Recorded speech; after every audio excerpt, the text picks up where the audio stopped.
जब भी हमारे घर में किसी बच्चे का एग्जाम होता है तो मानो कर्फ्यू जैसा माहौल हो जाता है घर में। ना कोई घर में ज्यादा आता है, ना कोई ज्यादा घर से बाहर जाता है। बच्चे को उसके स्टडी रूम में ही टाइम टू टाइम नाश्ता खाना सब दे दिया जाता है।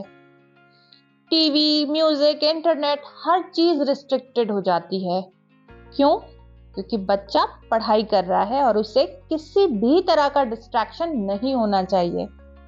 तो जब हम इतना सब कुछ ध्यान रखते हैं तो क्यों ना कुछ छोटी छोटी वास्तु टिप्स का भी ध्यान रखा जाए, जिससे बच्चे की मेहनत और आपके सैक्रिफाइसेस को एक और सपोर्ट मिल जाए और इसका एक बहुत ही पॉजिटिव आउटकम आपके सामने आए, आपके बच्चे के मन चाहे सिलेक्शन के फॉर्म में। नमस्कार, मैं हूं महावास्तु आचार्य सारिका श्रीवास्तव और आज मैं आपको बताने वाली हूं कि यदि आपका बच्चा कॉम्पिटिटिव एग्जाम्स दे रहा है तो आपको अपने घर में किन वास्तु दोषों का विशेष ध्यान रखना है। और आपको दूंगी कुछ बहुत ही सिंपल छोटे छोटे टिप्स जो कि आप बहुत इजीली अपने घर में अप्लाई कर सकते हैं और इससे आपके बच्चे की शिक्षा में आ रही सारी बाधाएं खत्म होंगी और वो बहुत अच्छे नंबरों से पास होगा। तो चलिए स्टार्ट करते हैं। तो कॉम्पिटिटिव एग्जाम्स दे रहे बच्चों के लिए जो सबसे इंपॉर्टेंट दिशा है वो है नॉर्थ की दिशा। क्यों? क्योंकि ये दिशा करियर अपॉर्चुनिटी से संबंधित है। आपके बच्चे की स्टडी टेबल भी इसी डायरेक्शन में होनी चाहिए और उसकी बुक्स और पढ़ाई से संबंधित चीजें भी यही होनी चाहिए। इस दिशा में यदि लाल पीला रंग है या फिर टॉयलेट, किचन या स्टोर रूम है तो वो एक वास्तु दोष को उत्पन्न करता है। दूसरी बात, बच्चे का पढ़ाई में मन लगे इसके लिए जो सबसे महत्वपूर्ण दिशा है वो है वेस्ट साउथ वेस्ट की दिशा, क्योंकि ये दिशा शिक्षा से संबंधित है।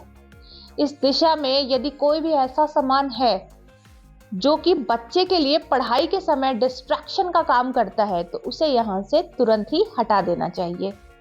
जैसे बच्चे की हॉबीज से रिलेटेड चीजें हो गई, क्रिकेट बैट हो गया, पेंटिंग स्टफ हो गया या फिर टीवी हो गई, तो ऐसी कोई भी चीज यहां नहीं होनी चाहिए। साथ ही इस दिशा में पेड़ पौधे हरा और लाल रंग भी वास्तु दोष को उत्पन्न करते हैं और टॉयलेट और किचन भी यहां पर वास्तु दोष बनाते हैं। अगली दिशा है साउथ साउथ ईस्ट की दिशा।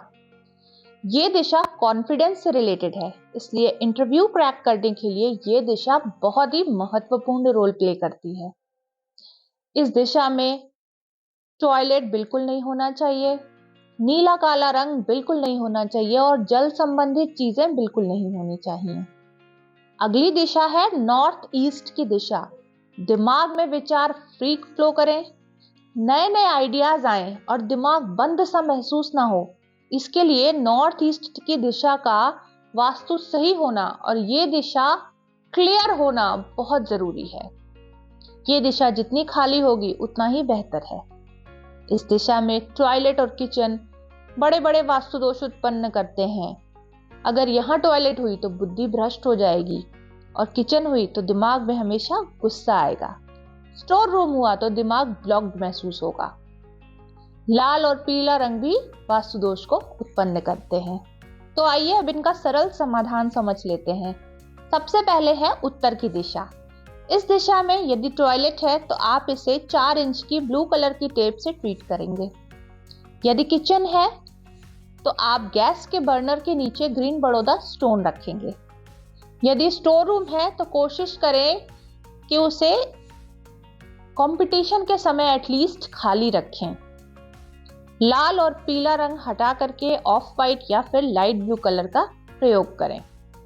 दूसरी दिशा वेस्ट साउथ वेस्ट की दिशा। यहाँ यदि टॉयलेट है तो 4 इंच की व्हाइट टेप से आप उसको ब्लॉक करेंगे। यदि किचन है तो गैस के बर्नर के नीचे येलो जैसलमेर स्टोन रखेंगे। यदि ग्रीन या फिर रेड कलर है तो उसे आप चेंज करके व्हाइट या फिर ऑफ वाइट करेंगे। यदि प्लांट्स हैं तो उन्हें दूसरी दिशा में शिफ्ट कर देंगे, यानी कि नॉर्थ या फिर ईस्ट की तरफ। तीसरी दिशा है साउथ साउथ ईस्ट की दिशा। यहाँ यदि टॉयलेट है तो आप उसे 4 इंच की रेड टेप से ब्लॉक करेंगे। किचन यहाँ बहुत अच्छी मानी गई है।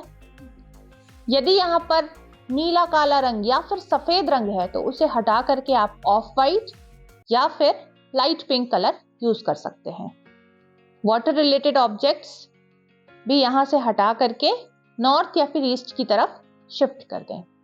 लास्ट डायरेक्शन है नॉर्थ ईस्ट की डायरेक्शन। इस डायरेक्शन से आपको लाल पीले रंग को हटा करके ऑफ वाइट या फिर लाइट ब्लू कलर्स को यूज करना है।